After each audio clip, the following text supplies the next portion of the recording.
This is part 2 of my 3-step media test, and this one will be featuring the audio part of the video. This is our main focus, where we're actually going to be tinkering with a couple new things, as well as trying to sort out some issues regarding a little bit of video and audio, mixing them together.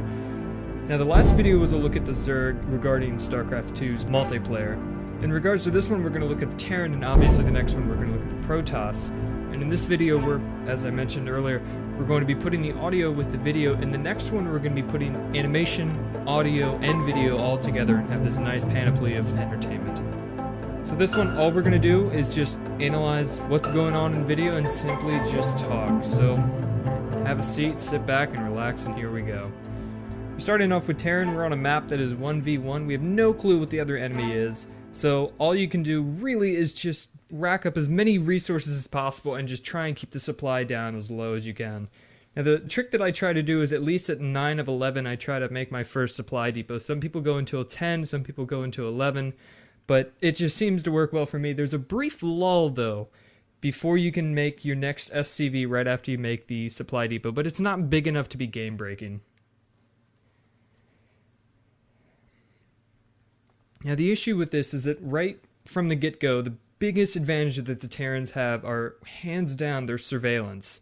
Right away, you want to try and work as fast as you can to the sensor array, and from there, then you basically have all eyes over the battlefield, as opposed to the Zerg and their overlords, and the Protoss and their observers. You're kind of limited, seeing how observers are slow at first, and they're rather advanced units to make in the tech tree, and overseers in general are just slow, and you have to upgrade them eventually. And given all the upgrades in the Zerg, they're rather precious, all the upgrades individually, so you really got to measure which one is more important at the moment.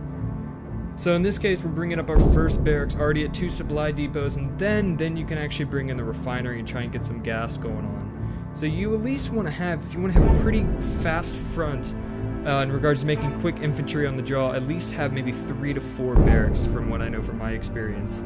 And depending, again, on the beginning of the game, you can either go reactor or you can go tech lab, but don't do it unless you already have 2 barracks, else you're actually going to have a barrack sitting there just wasting time not making units, when you could have another one make units while the first barrack is already making its add-on.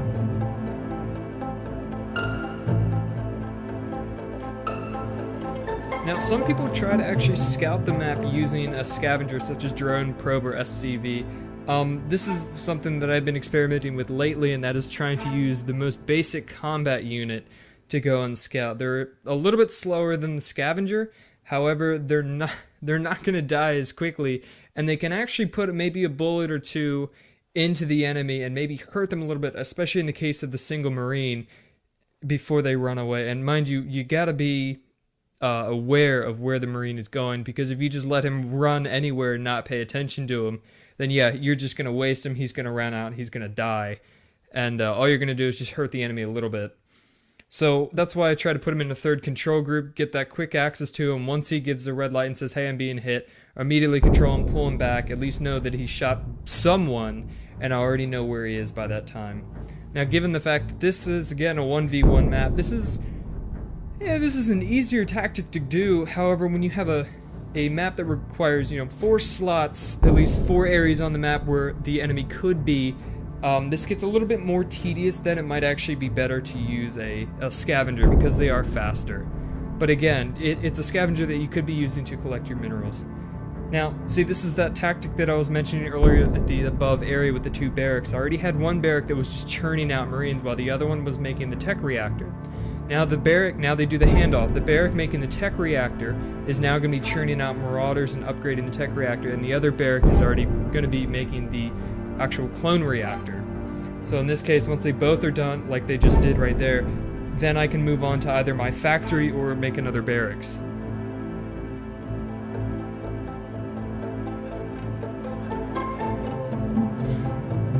See, I'm a little bit late in doing this, but I'm already making my sensor array, and once that starts up, you don't want to actually scan where the base is going to be, because, I mean, especially on a 1v1 map, but really, like in this case, in the case of this map, if you already know where the enemy's going to be, given the geography of the map, you don't want to scan where the base is. That's telling you something you already know.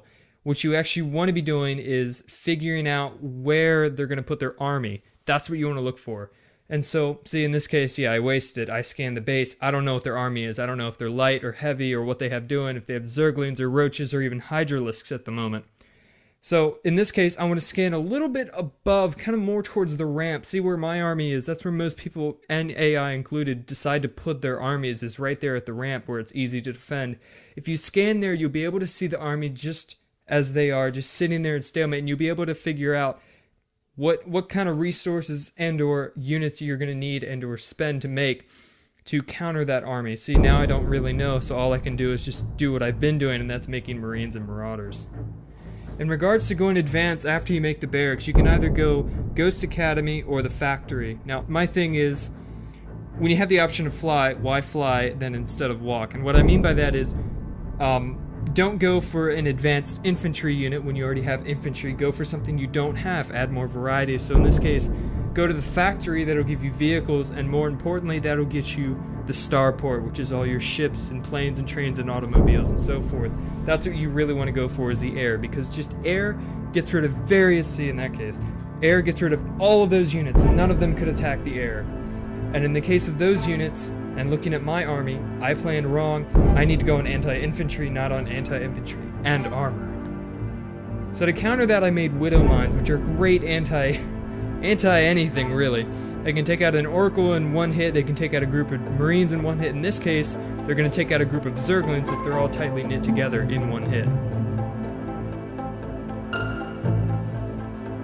Now the issue that I don't believe I did this actually, is that when it comes down to making the factory, yes, you want to do the same handoff that I did earlier with the barracks. You just want to keep that steady flow going. You should always be moving, keeping your APM up as much as possible. And it's not just a useless number as some beginners think that APM is. No, APM actually goes to show that you're not just sitting there staring at your units thinking they look cool, but you're always doing something. StarCraft is an easy game to learn, difficult to master. You got so many things to do, and the biggest problem that people actually often do is sit there and do nothing. You gotta be sitting there doing something all the time, thinking, spending, creating, building, and moving. And in this case, I'm building a command center right beside my base. Now, some people do this, some people don't do this. At first, I wasn't a big believer in this, and now I do. And that is, you build a command center, and then immediately you load it up with 5 SCVs, or depending if you have the Ultra Steel barracks upgrade, I believe 9 SCVs. You load it with as many as possible, lift it off, and put it in an area that is either hard to reach, or simply just another area that you don't want to traverse to get over there, but rather would fly over there.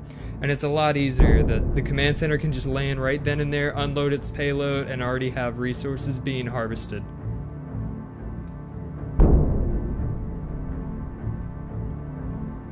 Now, some people do this, some people don't. Again, my tactics may vary from yours. I actually build 2 armor upgrade stations. What I mean by that is, in regards to Terrans, you can upgrade your armor or your weapons. So I build 2 engineering bays, so they can at least upgrade 1 of each at the same time. So at the same time, when they both complete their upgrade time, my units will get a 1 boost both on armor and weapons at the same time. Now for Protoss and Zerg, it's a little different. Protoss, obviously, they cost a lot more resources, but I still do it anyway, depending. That depends in the game, of course, and where I'm at in regards to resources and expansions, but usually I try to go for 3 forges, but if I can't do that, I'll go for 2. Zerg, anything really aside from the powerful and advanced units, they're very cheap, so you just go, 75 for every evolution chamber. So yeah, you could easily do 3 and just upgrade all 3 MAC at the same time. So in this case, this is what I did with the command center. I kind of forgot it, and it sat there for a little bit, wasting some time. So yeah, I unloaded all of them. Now, boom, they're already doing resources. They're making, the command center is making more SCVs, and what I believe I didn't do is actually take my first command center on control group 1. It should have made SCVs and transferred them down to that base as well, so I can hurry up and get as many SCVs there. Now, I scanned their base, and I haven't seen their army, so it means they're either at their expansion, which the creep gave away, or they're currently on their way to my doorstep, and in that case, I should actually prep and take that siege tank and put it in siege mode. But I'm not, because I don't know where they are, and I'm kind of twiddling my thumbs at the moment, kind of stuck in between action and sitting there.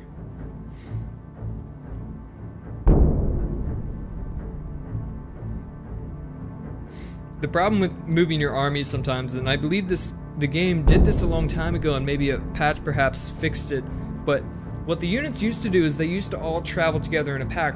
For example, the Hellion would actually slow down and travel with the rest of the Marines and the Marauders at their own speed and not trying to run ahead. But it seems like that's been different. Alright, so right away, of course, any engagement that you have and you have a siege tank, right away set up the siege tank. Take them down and take any specialized units such as Marauders, have them attack roaches, have the Marines attack Hydralisks, and so forth. Because right away you don't want to waste firepower in this case. Also, really be aware of those chainlets. I hate those little bastards no matter what. Oh my goodness, it's really annoying also when they're running around and you think you have more of an army than what you really do have. So in this case, for any old StarCraft players out there that actually got the Premium Official Guide that came with their game, if you actually read the portion regarding multiplayer, it would say that the best thing you can do when you are leading an offense, to which I'm trying to do with this one, but I'm kind of close to struggling, is that when you go to make the push, don't just make one push or two pushes, you gotta keep the push going on. See, in this case, I have them low. They're trying to send this gravy train of firepower, and right now I just keep pushing them down again. So what I need to do now is I need to reinforce my army with continuous waves and waves of enemies, which according to the guide, says it's a great idea. Is the guide always right? No, but it's a good suggestion. So in this case, yes. My base now is just going to turn into an industrial powerhouse. I'm going to try and make as many units as possible for the situation that I need at the moment. I'm going to send all of them straight to my little army and try and have them micro as much as possible to survive until they get reinforcements. This keeps constant pressure on the enemy as well as giving me some time to relax back in my base. And if I'm really talented, which in this game I don't think I am, I could actually go back to my base and set up another command center and move all the SCVs to the new area. I wouldn't have to do the trick that I showed earlier, which was just loading them up into a command center. I could actually just move them. Because the enemy's distracted, I have time to do it. And really, I could just make a giant smiley faces made out of missile turrets back at my base, and the enemy would not do anything about it, because they have me at their front door right now. That's all they're focused on. So the big problem with ramps right away, and this is where he gets me, he gets about 2 or 3 pop shots in, and that is, don't sit there halfway in your ramp. That's the problem that they did, and as a result I couldn't see on the top. It's a blind side and they will take advantage of it. Many players have done it as well, and it really is the, it'll really define the turn of battle basically. So if you're going to put an enemy on the ramp, put them either all the way up or all the way down. Don't put them on halfway. So now I'm a little bit late into doing this, but I said earlier that my goal was to actually go into the air and make starports and get planes as fast as possible. And I'm doing this rather late into the game actually, and I do have my force and they are on the enemy's doors. However, the issue is that I don't really need my planes anymore right now. I need a ton of Marines. Either Marines, Marauders, and Medevacs, the old MMM. And in this case, they're doing perfectly fine, but I feel that at the moment, I'm not just running right in there because I feel that they have like some last trick up their sleeve, and I'm trying to avoid that as much as possible. I just want to slowly poke them and just keep them busy. The problem that's happening here is that I'm not as multi-talented as I thought. I'm sitting on about 4,000 minerals, which is a huge problem. I should have at least taken the time to make more barracks. And yeah, I did just make another one down there, but I mean maybe 5 or 6 total just to keep that gravy train going and quickly end this game as soon as possible. Now the issue also is that I'm kind of split in between 2 bases. What I'm doing is I'm attacking the army and I'm not really focusing much on the building. The buildings are the permanent factors in the game. The armies are the variables in the game. So yeah, once those armies are done, turn right around, start cracking back on those buildings again. You get rid of a building, you're taking tons and tons of resources away. It doesn't matter what building it is, they all have a benefit somewhere. So now what I'm doing is I finally have finally got a moment of clarity, and I'm saying, wait a second, I have a couple units back in my base just sitting there waiting for an attack that's not going to happen anymore. So I'm just going to unload some Marines, as I just did, made 2 more, and take those siege tanks and move them up as well. And eventually what I should be doing is I should be unloading those barracks to just get that extra push and a little bit more units to send up there. At this moment I have a pretty sizable force. And notice how there has not been a single counterattack on my base. They could have sat there undefended this entire time because they're all busy trying to defend this constant wave of Marines that I have going on here. The siege tanks will clean up whatever they can. Don't worry about Just let them sit there how they can. I'm not going to worry about those spire towers just far off into the distance, only because the hatchery is gone, and the creep is just going to disappear, and it's going to kill those for me on my own, so it's less work, and I can just redirect their firepower once I'm done with that anyway. So I'm going to move all those guys up. I'm going to scan the base just so I know what's going on there. Looks like their trick up their sleeve was an Ultralisk, and good thing I was prepared and I didn't just jump right up in there. So I'm going to move these guys, move them up forward, and immediately put in the queue to have them go into siege mode, leave the mines where it is. That's the biggest thing people got to do, is they're all one-click base. No, you got to know that there are queues. You can use these queues on the enemies. More importantly, on your units. Hold shift, click whatever command. So take your siege tank, click him into an area, hold shift, push E, he'll go into siege mode, and you can already be doing 50 other things in the time that it takes him to do that. So in this case, what I need to do now is I need to move up the siege tanks, and they can just finish up all the rest of the things. My medvacs are being a little stupid, and I'm not paying attention to what they're doing. And until then, that's the end of this game. Thanks for watching, guys, and I'm hoping that everything will go well from here on then. The next video, as I said, is going to be regarding the Protoss, which is actually, believe it or not, it's the guys I predominantly use. I use Terran the least. And that is going to have a mix of video, audio, as well as animation, and it's going to be way more polished than any of these videos together. So stay tuned, keep in touch, and if there's any changes to this channel or what I'm doing on YouTube or anything, any other media related things, I would definitely tell you. But until then, this is the video, guys, and take care.